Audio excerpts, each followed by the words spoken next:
நிறைய பேர் என்கிட்ட கேட்குறது, சார் எனக்கு ஹைப்பர் தைராய்டிசம் இருக்குது, எனக்கு நாளைக்கு குழந்தை பிறக்குமா, இல்லை எனக்கு ஏதாவது குழந்தைக்கு பாதிப்பு வருமான்னு ரொம்ப காமன் கொஸ்டின்ஸ் வருது. Even though hyperthyroidism is more common, hyper also relatively the incidence is increasing.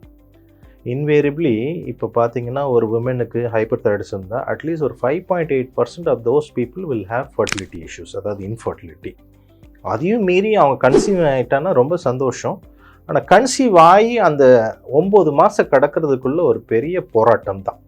ஏன்னா அந்த ஜென்ரல் கண்டிஷன், ஏன்னா நான் ஆல்ரெடி ஹைப்பர் தைராய்டிசம் சொன்ன மாதிரி இது வந்து மெட்டபாலிசம் கொஞ்சம் ஜாஸ்தியாக இருக்கும். மெட்டபாலிசம் ஜாஸ்தியாக இருக்கிறதுனால ஹார்ட்டெல்லாம் பயங்கரமாக துடிக்கும், ஹார்ட் ஓவராக ஒர்க் பண்ணும். ஸோ ப்ரெக்னன்சி இன்னொரு உயிருக்கு எக்ஸ்ட்ரா பிளட்டு கொடுக்கறதுனால ஹார்ட் இன்னும் எக்ஸ்ட்ரா ஃபங்க்ஷன் ஆகிறதுனால சம்டைம்ஸ் மதருக்கு ஹார்ட் ஃபெயிலியர் ஸ்பீச்சஸ் வரலாம், provided they are not under proper supervision or medication. அதே மாதிரி சம்டைம்ஸ் பேபிக்கும் அந்த ஹைப்பர் தைராய்டுனால ப்ரீடம் டெலிவரி ஆகலாம், இல்லை பெரினேட்டல் மார்பிலிட்டி மதருக்கு ரொம்ப நிறையவே இருக்கலாம். அதே மாதிரி அந்த ஆன்டிதைராய்டு மெடிகேஷன் எடுக்கிறதுல ஒரு மினிமல் ரிஸ்க் ஆஃப் டெரட்டோஜெனிக் எஃபெக்ட், அதாவது பேபிக்கு அஃபெக்ட் ஆகிறதுக்கும் ஒரு மைல்டு சான்சஸ் டெஃபினட்டாக இருக்குது. So hyper thyroidism and fertility definitely yes. ஏன்னா அவங்களுக்கு பீரியட்ஸும் லைட்டாக தான் வரும், இல்லை இர்ரெகுலராக இருக்கும்.